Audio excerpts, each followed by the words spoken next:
Hey everybody, welcome to this week's Mid-City Sermon Cast. Today we're going to take a look at a story from the Gospel of Luke that explores a pretty big question that we all have, and it's about when is the good and the just world that God has promised going to become a reality. So let's dive in.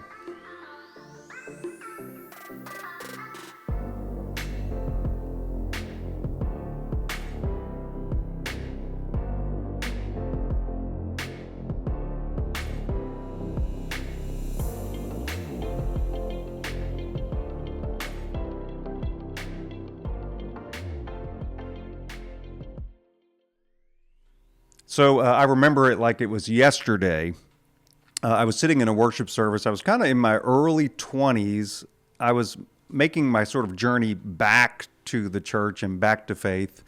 And while I was in worship at my home church, a friend of mine's mother got up to give a testimony in worship. And what she was witnessing to was her youngest son, who had had leukemia, was healed from his leukemia. So they'd been going to doctors and doing treatments and things like that, but they'd also been praying, and he had reached a place where he had gotten a clear report. And so she was getting up to kind of give a praise report to the church, and it was a beautiful moment. She had tears in her eyes, and the congregation applauded. And again, it was wonderful. But at the same time, I looked just a couple of rows up, and there was a man in the church that I knew whose wife had had a brain tumor, and she had passed away just a few months before. And I just found myself kind of wondering, he had prayed also. We'd all been praying for her, and she died. And so, what's going on? Was God listening in one of these situations, but not in the other? Maybe did he not pray hard enough? Didn't he not pray long enough? Was there something wrong with his faith? And I just remember having all of these questions. You ever wonder that kind of stuff? So in Luke 18, Jesus tells a story about a widow who keeps pestering a judge until he finally gives in and gives her what she wants. And this is the parable I'm going to read to you. So it's Luke 18, 1 through 8. Then Jesus told them a parable about their need to pray always and not lose heart. He said, in a certain city there was a judge who neither feared God nor had respect for people. In that city there was a widow who kept coming to him and saying, "Grant me justice against my accuser." For a while he refused, but later he said to himself, "Though I have no fear of God and no respect for anyone, yet because this widow keeps bothering me, I will grant her justice, so she will not wear me out by continually coming." And the Lord said, "Listen to what the unjust judge says. And will not God grant justice to his chosen ones who cry out to him day and night? Will he delay long in helping them? I tell you, he will quickly grant justice to them. And yet when the Son of Man comes, will he find faith on earth?" So it's easy when hearing this parable to kind of miss the point. Some hear this parable as, we should pray harder, we should pray more, we should keep pestering God, and eventually God will give us what we want. But I really do not think that that's what this parable is about.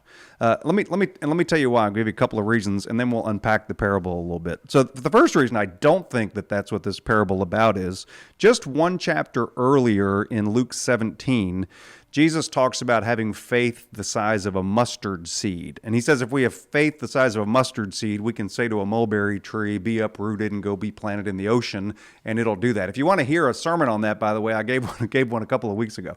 But his point in that sermon is that it's not about how big or strong our faith is. It's about where we put our faith. And if we put our faith in God, then just a little bit of faith will do the trick. So it doesn't make sense to me that then just a chapter later he tells a story where he says, but when it comes to your prayers, you better pray big and pray strong. And it's kind of about the strength or the size of your prayers. Again, that doesn't make sense to me. Also, in Matthew 6, which is where Jesus gives a pretty extensive teaching on prayer, it's where he teaches the Lord's Prayer in Matthew. He says this is Matthew 6:8.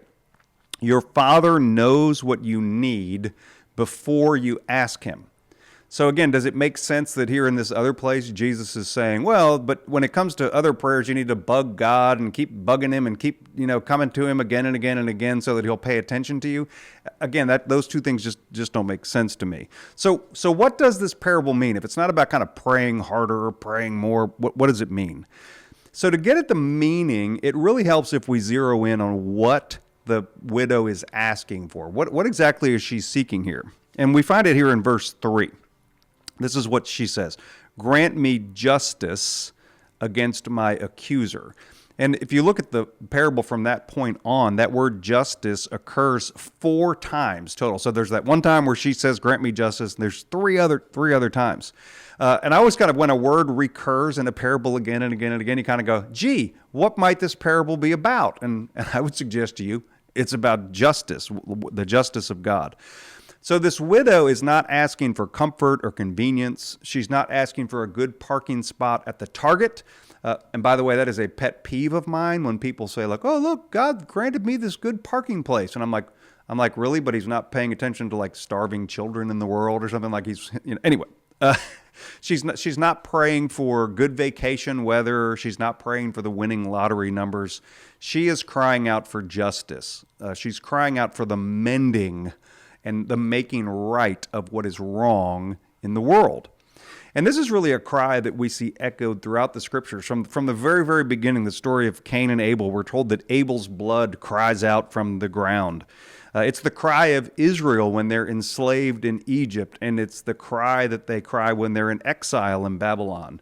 It's the cry of first century Judea, that time that Jesus walked the earth, as they were oppressed under Roman rule. God, where is your justice? It's the cry of the oppressed. It's the cry of the wounded. It's the cry of the weary. And I think, the one question for us is, can you relate to that cry? Can you relate to this cry for justice and this cry for mending what's right in the world? Are there times where the world feels heavy and cruel to you? Maybe it's when you flip on the news. Maybe it's stuff you've experienced in your own life. Times you've prayed for peace, you've prayed for healing, you've prayed for understanding, and it doesn't seem to come.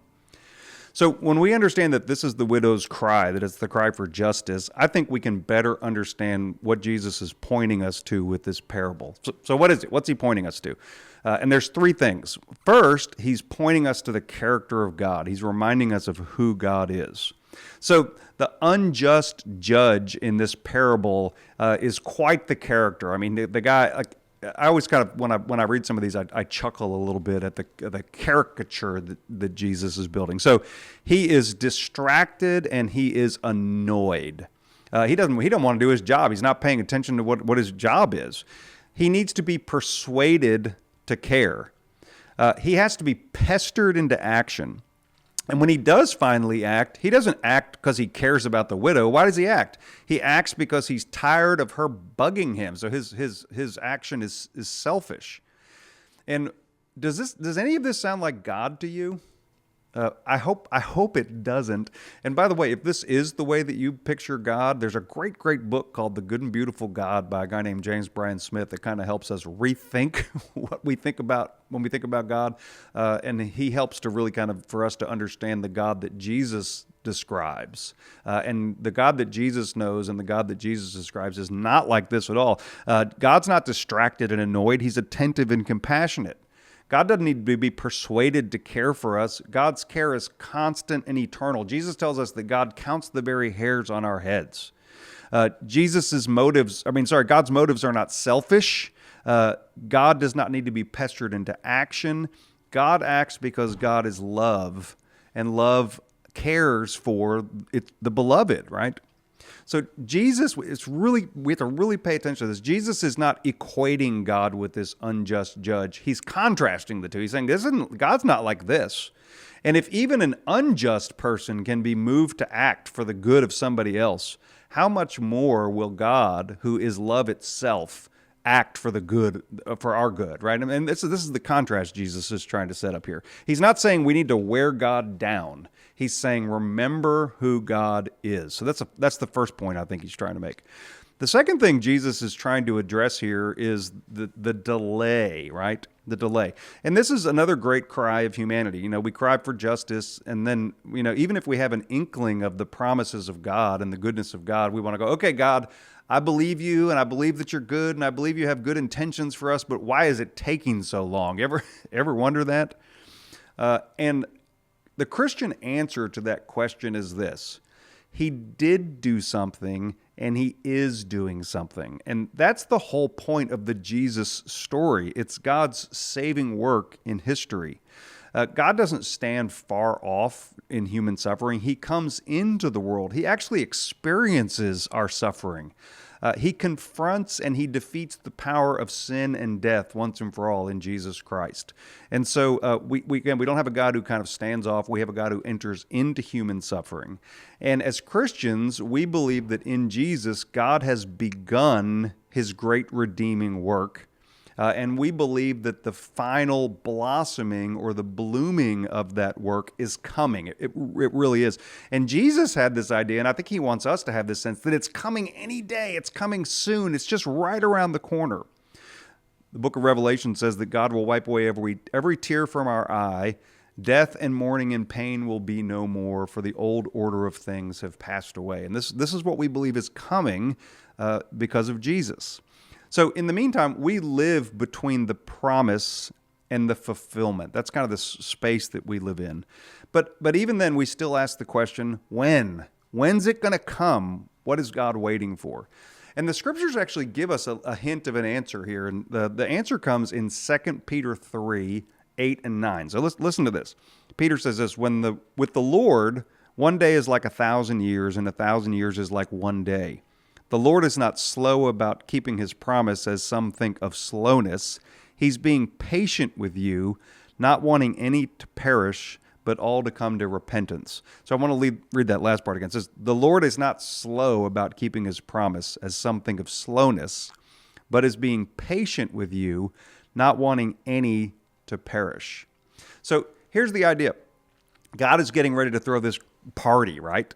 And again, Revelation describes the party as he's going to wipe every tear from our eye, and death and mourning and pain will be no more. The prophets say that this party is going to have all the food and the drink that we could want. It's like this banquet table set up with great wine and all, great. They actually talk about meats with the marrows. It's like the best possible steak that you could get. I kind of picture it like, times when I enjoy being with my family. The game is on. There's laughter in the room. For us here in South Louisiana, LSU and Southern are finally going to get a win, and we'll all be able to celebrate. The poor are honored. The broken are made whole. And the justice that the widow and all of the people in the scriptures and history have cried out for finally becomes a reality. That's what's coming, right? But God is waiting to make that day a reality. He's waiting to make sure that everyone who will be a part of that party is coming to the party. And maybe you can kind of picture it like invitations have been sent out, and God is still sending out invitations, and he's waiting for everyone who will to respond. And one question I want to ask you is, have you gotten your invitation? Have you gotten your invitation to life with Jesus and life in God's kingdom? And are you responding to and living as if that party is going to become a reality? So again, the delay that Peter mentions, it's not neglect, it's patience and it's compassion. God is waiting for us. And when I first thought about this, I thought it's kind of like a parent waiting for their child to come home. And if you have children, you'll understand this idea that as a parent, you might be, there might be some times where you're staring out a window waiting for your kid, the porch light is on. And as a parent myself, I think, how long would I wait? How long would I wait for my kid to come home? And I got to tell you, I'd be willing to wait a pretty long time. But in this time of waiting, we don't just twiddle our thumbs. We have work that we have to do. So there's a story that I heard years and years and years ago that really kind of shapes my understanding about Jesus and about myself. And it's a story about a person who was on a really long, hard, and arduous journey towards paradise, towards towards everlasting peace, towards everything that the human heart ever longs for. So could you imagine kind of being on that journey? I think it's a journey that we're all on, by the way. But after ages and ages of struggle, the person finally reaches kind of a walled garden, and they climb up the wall and they peer over the wall into this beautiful garden. And again, right over the wall is everything they've ever dreamed of. But before they jump over, they look back and they see countless other people still journeying towards that destination. So stretching behind them are countless other people on the road. The people are weary, they're lost, they're wounded, they're afraid. And in that moment, the person makes a choice. Rather than jump over the wall into the garden, they decide, you know what, I'm going to stay behind and I'm going to help as many other people to get over the wall as I can. That I won't go over until everyone else goes over. And when I first heard that, I thought, wow, I'm like, well, that's just this amazing compassion and care that person has, right? And I realized that, hey, wait a minute, that's like what Jesus was like, right? Like we believe that Jesus came from heaven to earth to guide us. Why? Because humanity is weary and lost and wounded and afraid, and Jesus cares about us and he wants to help us over. So he kind of gave up his own place in heaven to help others. And I got to tell you, I think that's just a beautiful, beautiful thing. The other thing that I thought about was, wait a minute, what if I was that person? What would I do? Would I jump over into my own personal fulfillment, or would I stay behind and would I help others? And I got to tell you that I think that's what we're called to do, and that's kind of the people that we're supposed to be. Love waits until everyone else is home. Martin Luther King Jr. says this: "It is not possible to be in favor of justice for some people while not being in favor of justice for all people."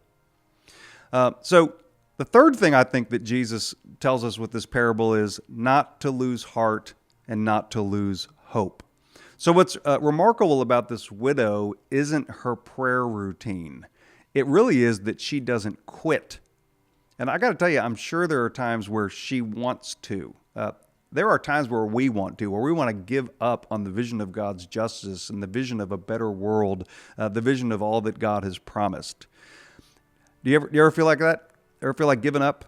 Do you ever feel foolish for believing that things could ever be better or that things could ever change? It's then that we need to remember that prayer is much more than just asking God for stuff. Prayer is kind of immersing ourselves in God's vision, staying connected with the kind of big picture and the big vision that God has for the world. It's rehearsing the future that God has promised until it shapes our desires and it shapes our actions in the world today.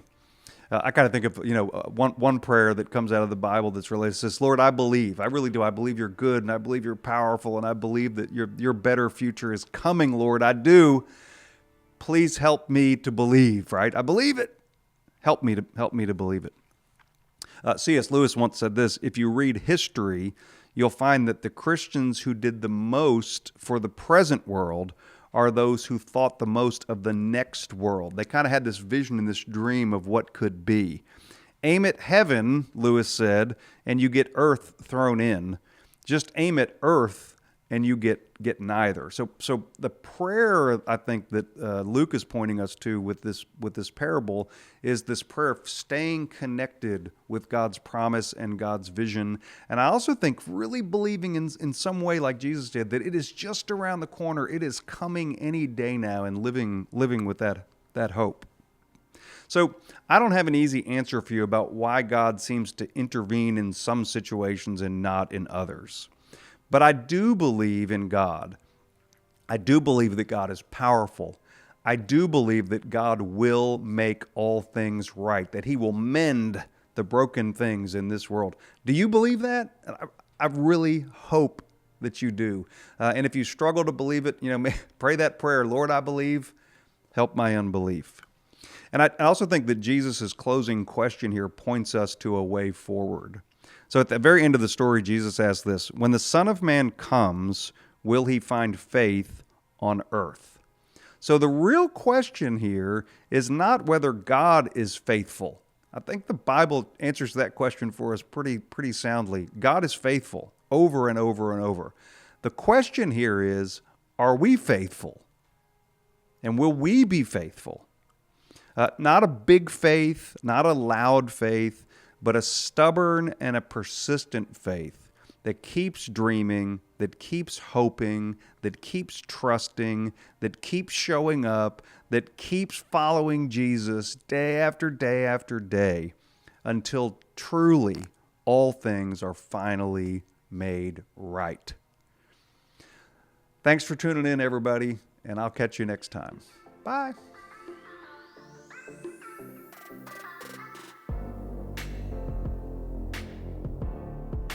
Thank you for joining us for this week's episode of the Mid-City Church Sermoncast. If you'd like to find a home sheet, a resource that accompanies the sermoncast that has more questions to explore, the scriptures we use today, and more information, you can visit our website, midcity.church/sermoncast.